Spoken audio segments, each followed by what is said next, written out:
Hier achterin zijn nog een paar plaatsen, jongens.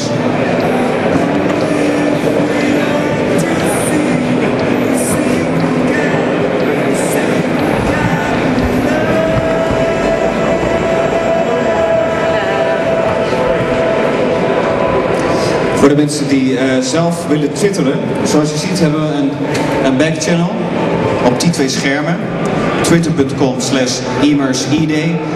Ik heb begrepen, als je daar vriendjes mee bent, friends of follower, en je doet een bericht, dan komt jouw vraag in die lijst te staan. Dus je kan, als je wil, real life via Twitter kan je vragen stellen aan Bizstone of aan iedereen die hier in deze zaal zit. Ik stel voor dat we beginnen. De spreker Bizstone heeft meer impact op mijn leven dan hij of ik zou willen. Ik denk dat ik namens veel mensen in de zaal die ook Twitter gebruiken spreek als ik zeg dat het maar goed is dat wij niet in het Nationaal Onderzoek Vrije Tijdsbesteding zitten. Want als je eenmaal twittert, dan gaat er ongelooflijk veel tijd in zitten. Dus laten we die meneer die daar verantwoordelijk voor is maar gelijk naar voren roepen. Dat is Bizstone. Mr. Stone, would you be so kind to step up to the plate? Applaus voor Bizstone. This is because I said that you had a great impact on our time, our daily time spent. Before Twitter, you worked at blogger.com, blogging platform. Right, yes, I worked for blogger.com. Actually, I wasn't part of the original team of Blogger. I joined Blogger just after the Google acquisition. I'll mention a little bit of that in my talk as well. Right, and after that, you were one of the people behind Audio. That's right. I left Google early, a little earlier than I would have liked, but I wanted to keep working with my friend Evan Williams, and he wanted to start this podcasting company, Audio. So we did that in 2005. Can you hear Bizstone when he answers the questions? Can you hear Bizstone? All right. Could you please turn this microphone up? Hello. So now I can talk like this. It's Twitter, and Twitter is all about one essential question: what are you doing? To answer that in 150 characters. You probably saw this one coming, but can you explain to me in 130 characters what do you think of E-Day so far? What I think what? E-Day. Oh, E-Day so far. It's a little crazy, a little hectic, but I like it. I like it a lot. Okay. Close enough. Close enough. Floor is yours. Please go ahead. Ladies and gentlemen, Bizstone. Okay, thank you.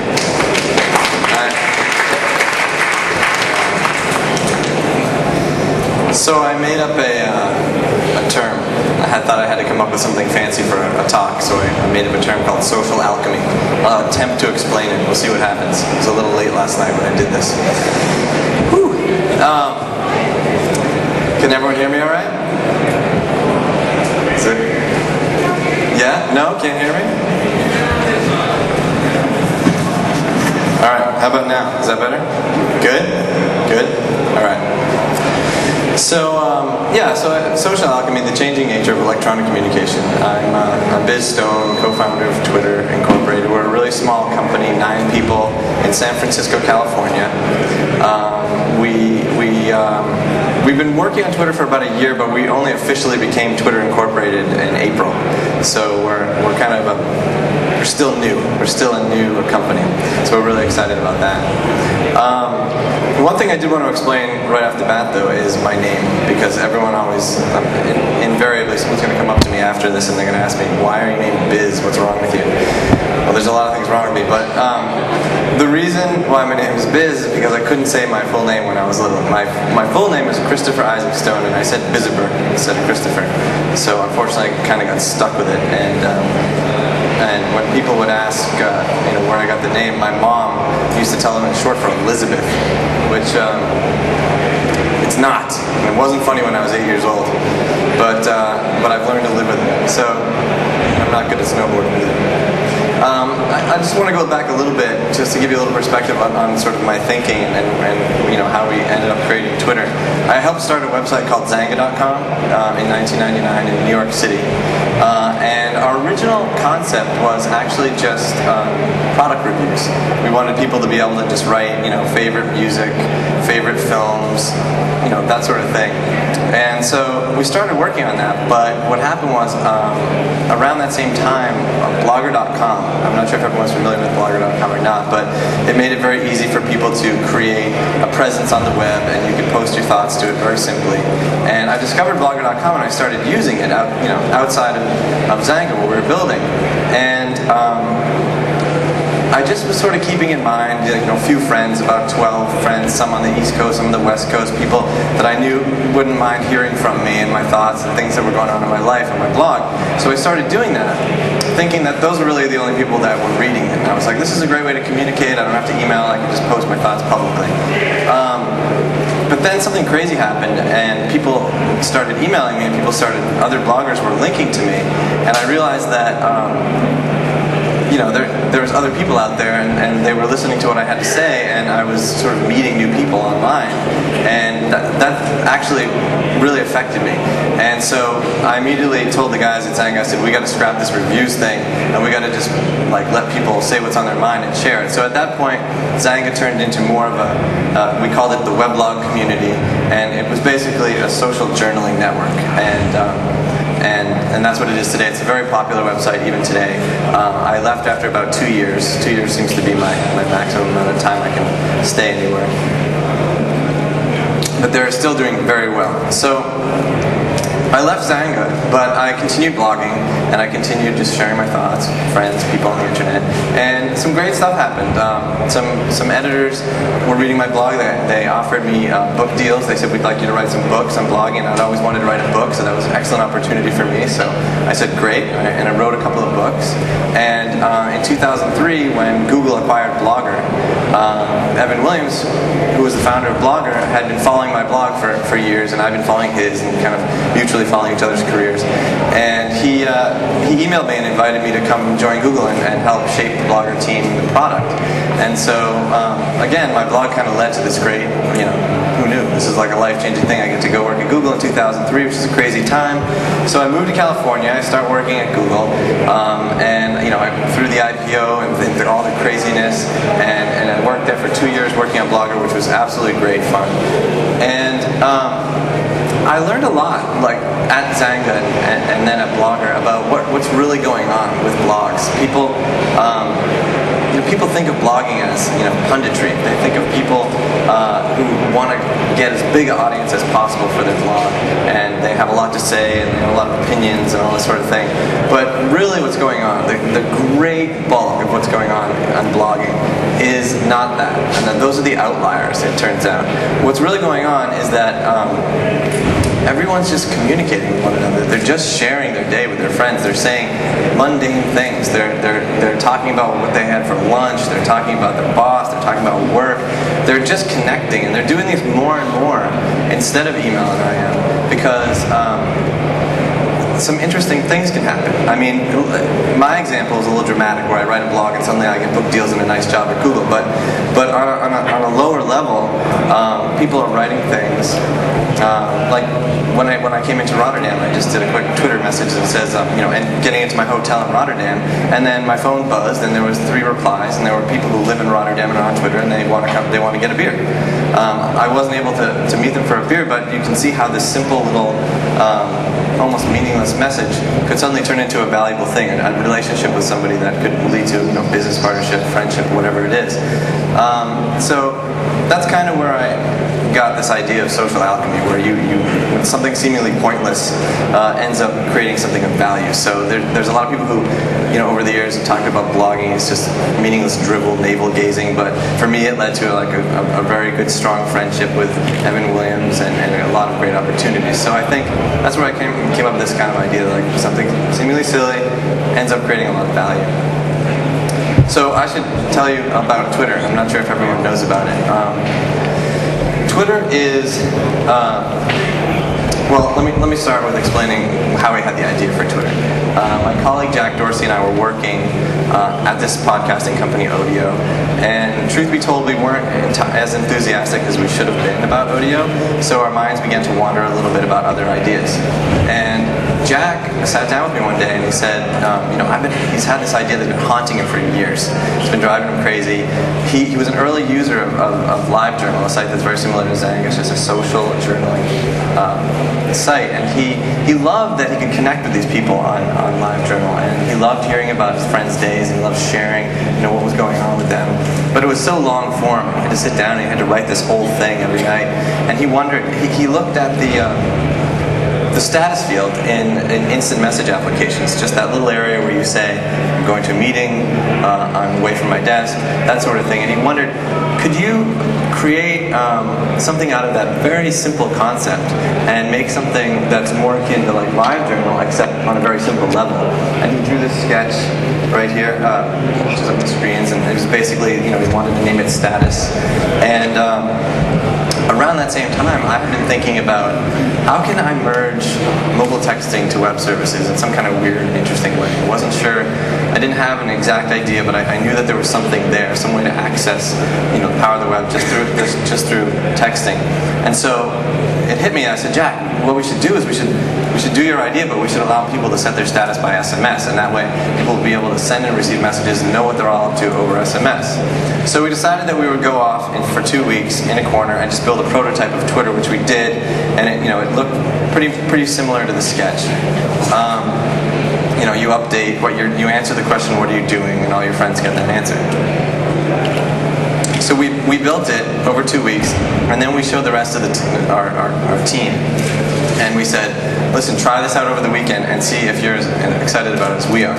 And because the reaction that I had that first weekend when we used it was, basically I went home, we had just bought a house, and it needed a lot of repair. I was ripping up, I was sweating, I was having a horrible day, and I was really crabby. I was ripping disgusting carpet up off the floor, and my phone vibrated in my pocket, and I picked it up, and it was Evan Williams, and he said, relaxing in Napa, drinking wine. And I was like, son of a... But I started laughing because it was instant. We were both doing that at that moment, and I knew that. I would never have known that otherwise. I wasn't going to go on my computer for hours. I wasn't going to know that. And it was just that suddenly that shared moment in time where I knew what one of my good friends was doing, and I kind of giggled. And when we went back to the office, it turns out everyone had had the same experience. And now, suddenly, we were super excited about something, way more excited than we were with Odeo. So we slowly started getting some of the team on board. So what is Twitter? I mean, Twitter is two things. I mean, the very simple explanation, and especially for people who are thinking, web mentality and social web, is it's a web service where we ask one simple question: what are you doing? You answer that question in 140 characters or less, and Twitter accepts that answer, and then it routes it out again, and it routes it out to people who are following, who want those updates, and it does it via SMS, instant message, or on the web. And but the thing is, the website is just one small and sort of the least compelling aspect of what we've really built at Twitter, because the core part of Twitter is this device-agnostic message routing system that we've built. The fact that we are accepting all these messages from this variety of devices, and then routing them back out to all the people who want the messages on whatever device that they've decided that they want them on. And that's really where we're going with that. What we're really excited about is turning Twitter into more of a utility. So not a website, a utility, a global utility where everyone around the world will be able to instantly communicate with one another in these short and easy bursts of information. Another huge thing that we did early on, what we had no idea it was going to be such a big deal, was we created an API for the service. And that just means that we exposed enough of our infrastructure, enough of the inner workings of Twitter, that third-party developers could go ahead and build on top of our platform and create new applications that took advantage of this routing technology. So we built that just because we thought, hey, we should have that in there. It'll be simple. People will mess around with it. Who knows what they're going to build? But in a matter of months, there were hundreds of interesting applications built on top of Twitter. There's like 350 applications now that people can use to interact with Twitter that are completely different from our website. Some of them are actual applications that work over SMS, where you can like run programs and do exciting things over SMS. So the Twitter API has been huge for us, and there's a URL there. There's a fan-created website where you can see a lot of these applications listed out if you want to try them first. So if you're on Macintosh and you want to use a beautiful Macintosh client to interact with Twitter, you can use that instead of our website. There's there's some really great stuff on there. We're just blown away by that. Another thing that people often ask me about is they just, especially when they hear about Twitter, they say, like, oh, please, do I really need to know that my friend's eating a sandwich? I already have email, I have IM, I have all these social networks. It's driving me crazy, and people just want me to do more and more, and it just all comes at me, and I'm sick of it, and I can't stand it, and I hate you. And the thing is, Twitter is actually an antidote to all this information overload, because the question, what are you doing, is rhetorical. You answer that, and you don't expect anyone to reply back to you. It's not something that you have to dig out of. You can't. It's not rude to not reply to something. So it's just you answer your question. Your friends know what you're doing. If they want to follow you, great. Likewise, the updates that come into you, whether it's by SMS, IM, or the web. Just sort of float in. They're very ambient. They come in as you want them. You look down at your phone. You say, "Oh, okay, my wife is shopping, or my friend is going on a trip, or we're meeting. Somebody wants to meet at a bar tonight." And we have a lot of controls with Twitter. You can tell Twitter, "I never want updates after dinner. Just turn them off." Or you can just text off to Twitter or on to Twitter. Or there's a lot of things you can do. So we've put all this control in these people for the users, so that you can stay super hyper connected if you want to be like at the conference and you want to know what everyone's doing every second, all the time. Where is everyone? Or you can just step away from it and you can just ignore this information for a couple of days and step back in. And it's not like you had to dig out like with email, where you look, oh, now I have 100 emails I got to dig out through. So Twitter is actually more of an antidote to the situation. It's kind of a newer way to communicate that's very ambient, and you make of it what you like. So I just thought I would, just go through a bunch of examples that might be interesting to you, that I was just thinking of last night when I put this together. Because Twitter's so simple, it's just a million different ways people can take advantage of it, and they don't have to answer that question, what are you doing? They can do whatever they want. So an interesting social thing that happened was we went to a conference in Austin, Texas, earlier in the year, and this conference is it's like a party conference. Every night people go out to bars, they do all kinds of stuff, and there's all kinds of stuff to do. And this one guy was at this bar, and it was getting crowded, and so he twittered to his friends. He said, "This bar's too crowded. I'm gonna head over to this other bar." He named the other bar, and by the time he managed to get out of the bar that he was in into the other bar, and it was completely packed, because he twittered that to his friends. All his friends twittered to their friends. We're going to this other bar, so it completely backfired on him. The bar was jam-packed because this was supposed to be the not crowded bar, and so Twitter in that case backfired on him. But it's a great example of how it's so instant, and you can really make things happen right away. And you can imagine how this might be valuable in, say, an emergency situation or some kind of situation where you really need to make people go from here to here quickly. And emergency is another interesting use case. I mean, I'm not originally from San Francisco, so whenever there's an earthquake, I get all freaked out. And one day I was sitting on the subway, and people started saying, "Did you feel that? There was an earthquake. There was an earthquake." And I was like, "What?" I'm on the subway. We're about to go under the bay. We're about to go underwater in this subway, and you're telling me there's an earthquake? So I was like, I gotta get off this train. And just as I was thinking that, my phone started buzzing in my pocket. I took it out. There's 3 Twitters from my friend saying, "This is what I felt. I just felt this earthquake. I just felt it too. It's no big deal. I just looked it up. It's a small earthquake. Nothing was affected." So within like 15, 20 seconds of wondering whether I should get off that train, I knew instantly that everything was okay and I could just go home, which was great because I would have been late. My wife would have been really mad at me. So television, we've been experimenting with television. I think there's a lot of opportunity to bring interactivity to television. We did a little experiment with, my friend is a director of television films in the US, and television programs like Lost and Alias and Prison Break and these types of shows, and he developed this new show, which unfortunately didn't get picked up, but it was called Drive, and it was about this large ensemble cast, and they were racing across America in their cars.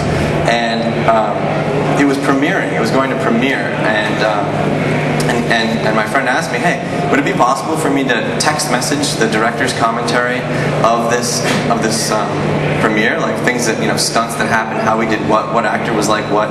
And I said, "Yeah, of course, let's do it." So we told a bunch of people on Twitter. We made an announcement on Twitter. My friend's going to be doing director's commentary of the show. You should watch it. You should listen to what he has to say on your mobile phones. So we had a whole bunch of people sign up real fast, and I went down to LA and I visited with him, and it was really great because he'd worked on the show for a year. And I said, hey Greg, look at this, and I turned my laptop around, and I said, all these people are right now texting what they think about your show. Like, that stunt was amazing, or that actor's great, or whatever. Instant feedback from a show he had worked on for a year, and now suddenly it's like he's in a theater. So he was just like, oh my god, this is great, and you know, he was really impressed by it. It was very interesting. We get a lot of interest from news organizations like the BBC and the New York Times, and Sky News, and they're interested in Twitter for three reasons. One, their reporters can just immediately from the field just shoot out instant information to a bunch of people following on mobile phones or whatever, and they can get that information super fast, faster than anything else. Or if it's not right directly to the people, then they send it to their editor. So they're sending notes from the field to their editor's putting them together and, you know, building the story while they're running around just quickly texting. And then the third thing that's really interesting is the citizen journalism idea, where if something happens somewhere in the world, somebody can report it instantly. So if there's an earthquake, suddenly, like while the earthquake's happening, on the front page of Twitter, someone's saying there's an earthquake. So you don't have to wait for this news to happen; it just comes in immediately. You know, because of our API, people have built, like I said, something like 300 different applications, from very simple ones to more interesting, complex ones. One of them that's very simple is this little thing called Timer, and you just send a text to Twitter and you say, I gotta call mom in 15 minutes, and then 15 minutes later you get a text back from Twitter saying, call your mom. And this is just a developer that wrote this application using the Twitter API. And so even though it's a simple little thing, it's very exciting to me because it means that people can create more and more applications on Twitter that are interesting to people. Another example of an API project is this project called twittervision.com, which is very compelling to look at. It's a map of the entire world, and it's animated. And I don't even want to show it here because when I show it, everyone just stares at it like hypnotized. It's just people saying silly stuff around the world. Like some guy in Spain says he's putting on his pants, and then you zoom over to Japan and somebody's, you know, making dinner, and then you zoom down to Texas and someone's going out on a date, and it just makes it feel like, wow, this is a small world. I can really see what's going on. And that's an independent developer named David Troyer created that, and it's really very popular. It's driven a lot of traffic to us. The fact that he's built that, we get a lot of traffic through it. So we're really excited about the projects people are building with the API. My friend Adam Rugel has started a very simple local travel website, which basically it's called 71miles.com, and it's suggestions for little micro vacations you can take, places you can drive in your car in Northern California. And he just recently set up a Twitter account where he says, hey, if you follow 71 Miles on Twitter, I'm going to send out exclusive, limited, really good deals to like luxury spas and resorts. And you know, it's going to be like limited, and you have the first 10 or 20 people who call this number are going to get this half-off deal at this amazing place.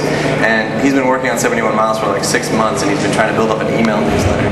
And he put this thing on Twitter, and like he had 300 followers in a matter of days, and then he had these hotels calling him like, I heard about this cool mobile thing that you're doing, I want to get in on it. So he gets a commission when he sells that stuff to those people. So there are ways people are even thinking about using Twitter to you know, make money with their business. So enterprise, there's a lot of companies call us and ask us, like, you know, how can we use Twitter in our company? And I think the best use case for that is basically just distributed workforces. You're not going to use Twitter necessarily to get a lot of work done, but you're going to be able to use Twitter to keep a mindset with your crew, no matter where you are. So you can say, okay, you know, Bob's out sick, Lucy's at lunch. You just get a sense of where everyone is and what they're up to, and I think it just really makes you feel like you're not as distributed as you really are. JetBlue has a Twitter account, and they're doing a really great job with it. They'll throw specials in there, they'll mention specials, but they'll also interact with people who ask questions. We're just really impressed with what they've been doing on Twitter. I think it's a great sort of PR tool that they're using. And then marketing-wise, there's a bunch of people who are interested, a bunch of companies, brands interested in building just a large following on Twitter. How can we get thousands and thousands of people following our little tiny updates so that we can instantly tell them about stuff, we can instantly tell them to go somewhere. Movie studios want to use Twitter because kind of the holy grail of movie marketing is, phase one is, blanketing the whole world with advertising so that people know this movie's coming out. But phase two is how do we get the people in the seats, Mac Rumors is this website that prides itself on getting Apple information out as soon as possible, and they have a Twitter account with thousands of people on it, and they're able to, as soon as they get a rumor, they can just fire it out and it immediately goes to everyone's mobile phones or IMs or whatever, so they're getting the rumors right away, instantly, before anything else. And it strikes me as just very valuable to build up these thousands of users on Twitter, so that when you have a message and you have something to say, you can just get it out to them right away. So those are some just examples, and some data, some interesting data that I tried to put together for you guys. Our API traffic, I thought last week I told somebody it was 10 times our web traffic. It's actually 20 times our web traffic. So the API continues to be a very important component to what we've done.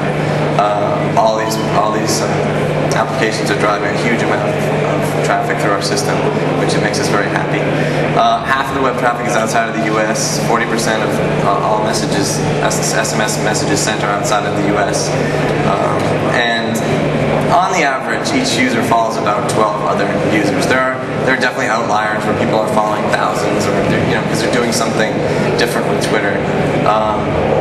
And then each of our users tend to update about 3 times a day, which is quite a lot, because coming from Blogger, we measured active users, anyone who has published anything or even accessed the site in 30 days. And now we have people on average updating 3 times a day, so it's just much faster paced, much quicker. And then, we're just beginning, as you can imagine, we have millions of messages coming in every day, and these people are telling us what they're doing. They're telling us exactly what they're doing and what they're thinking, what they're feeling. So we only recently began to sort of crunch through all this information, and we looked at a particular time and a particular day, and we just took a little slice, and we decided to focus just on verbs. So it was really interesting to look at this. So we can crunch through this data on Twitter, and we can see what are people watching, what are they listening to, what games are they playing, what are they eating, what are they reading, and it'll be increasingly interesting to us, I think, to be able to just churn through this, not just for us and for brands that are interested in this sort of information, but for users who want to know, like, Twitter, tell me how often I eat as opposed to how often I run, because I'm having a little problem with my weight. It feels like we could really help people learn more about themselves over time, and maybe give something back just from the casual updates.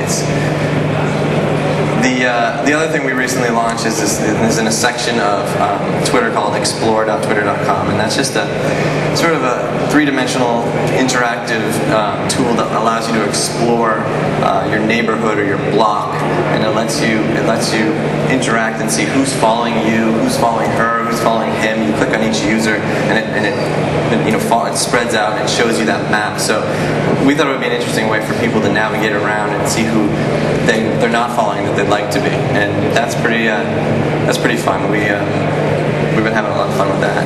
This is a tool that we didn't build at all, but I just love it because I love playing with it. It's called Tweet Volume. I think it's at tweetvolume.com, and you can just put in brands or names or words or whatever, and it'll quickly return back the number of times these things have been twittered about on Twitter.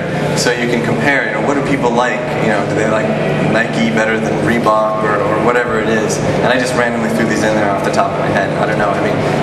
But it seems like it would be a good way to find out what are people thinking right now about certain brands. And then another thing people often ask is, what's your business model? Because you're sending out all these messages, you're spending a lot of money. And we have several business models in mind that there are a lot of great opportunities for us. But what we're doing is we're holding off on actually announcing them and deploying them, because we want to make sure that we have a really good user experience first, because we want to grow the network. Once the network's really, really, really huge, a lot of these ideas that we have we'll be able to extract value from them. So while we have revenue model ideas and things are happening already, we're holding off a little bit on that. We want to make sure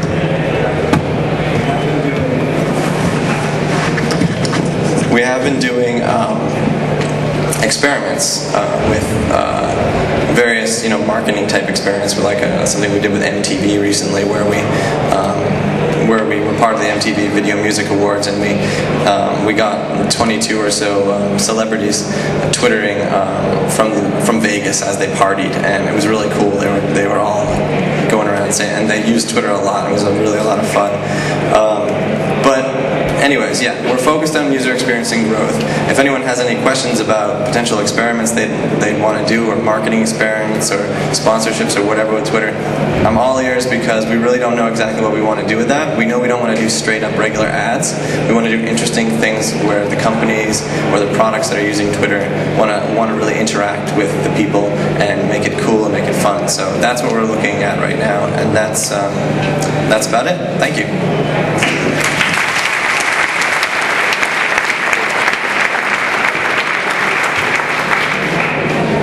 That was great. I think we can listen for hours, but there are also some burning questions I saw on the back channel that we have.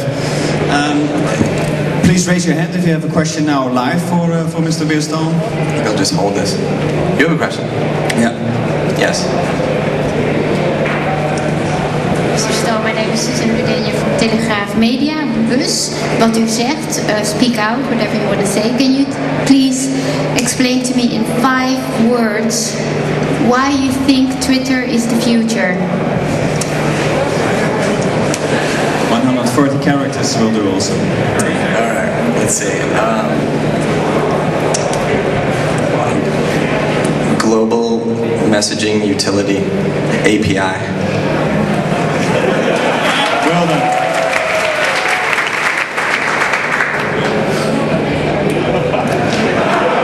You can look it up. You will Twitter it when you part. Utility, API. What? 5 words.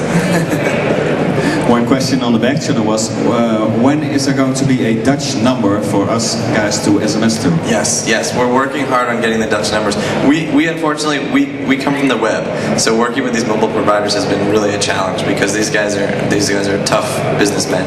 We have a US short code, we have a Canadian short code, we just got our first Indian short code. Unfortunately, as you know, the Dutch have to go through the UK long code at this point, but Jack and I are working really hard to try to get, country by country, get these short codes online as quickly as we can. Fortunately, we're beginning to do enough traffic in a lot of these countries where the mobile operators are coming to us. So one strategy, besides keep trying to make these calls and get through to these big mobile conglomerates, is just to kick ass and do a really good job at Twitter so that they call us. Any more live questions from the audience? Yeah. Henk-Jan Winkeldermaat is my name. There are other services doing sort of similar things. Yicon, for example, is one. Lots of other services are adding things like Flickr feeds, or Delicious feeds, or channels, etc. What sort of features have you got lined up for us? Well, we think that one of our very key features is our simplicity, especially our API. So I'll say right off the bat that we want to focus a lot on refining what we've got now and making sure it's a really great user experience, and expanding globally and making sure we bring those numbers on and we continue to make a great experience. However, we're following user behavior. So what people are doing on Twitter, we're trying to react accordingly with regards to feature development. And so one of the biggest things, and one of the things people seem to want the most, first of all, was search. We didn't have search. So we launched search a couple weeks ago. So now if you go to Twitter, you can put in your friend's name and you can find out, are they on Twitter, and you can follow them. We put that in there. Groups, or some kind of grouping mechanism, so that you can identify, these are my people at work, I don't necessarily want them to hear what I'm saying to my friends. So that's something we're working on in the near future. And then with regard to rolling in other information, other feeds, we're wary of that, because we don't want to overdo it. We want to keep Twitter simple. We don't want to necessarily roll everything in and then have people complain that it's too much. That being said, again, our API provides a lot of interesting ways for people to begin doing things that they want to do that we don't necessarily have to put into our code, like integration with Flickr, or some sort of other integration with sound files or video files. So we're going to look to the API, I think, for people to develop some interesting things that some people want but not everyone wants. And we're going to work on groups and continue to refine user experience.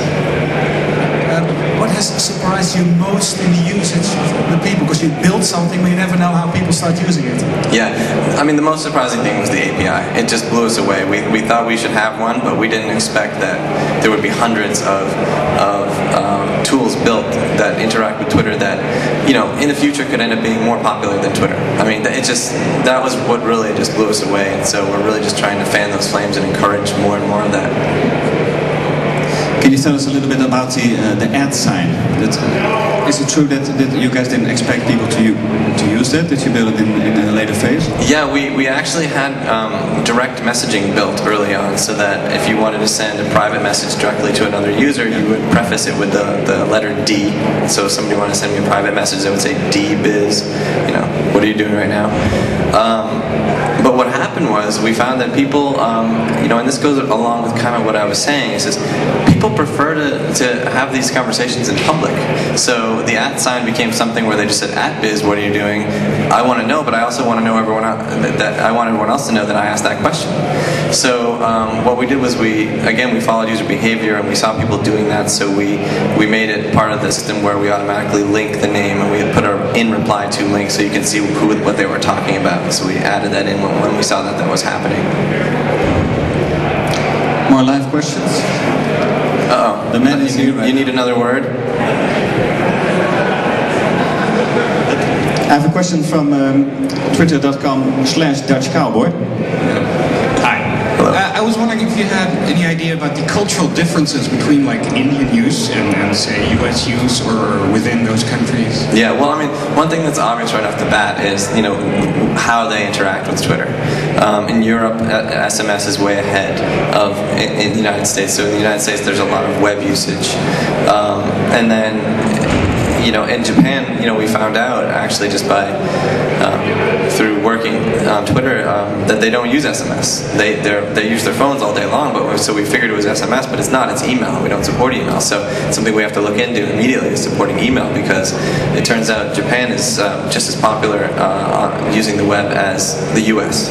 and it's not even in Japanese, the site. So yeah, I mean, I think the real difference there is what tool they use to interact with it, and then within that there are certain subsections of people who will use Twitter in a much more kind of chatty way.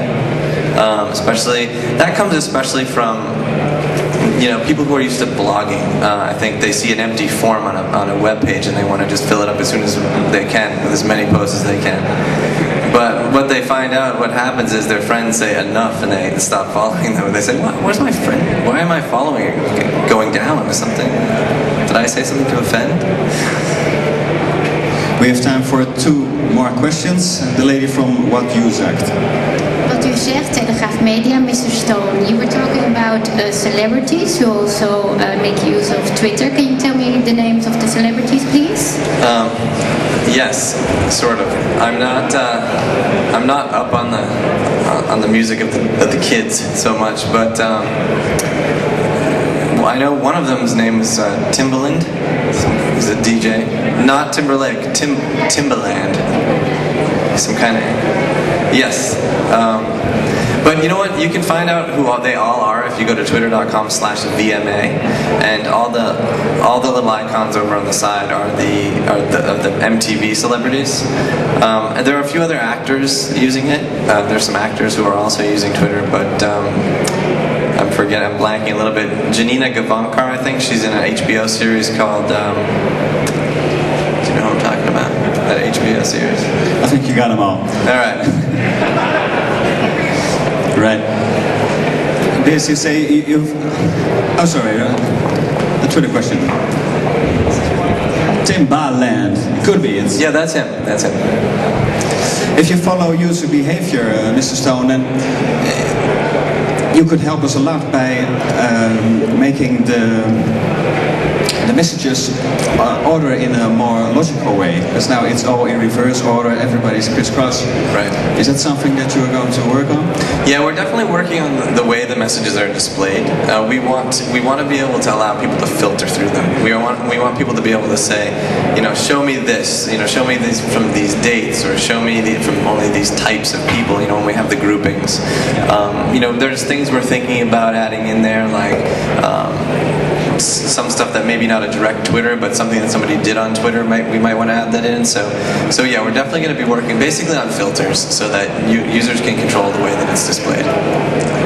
Well, thank you very much for your time to spend with this audience. I say we give them another big hand, and we'll see you on Twitter.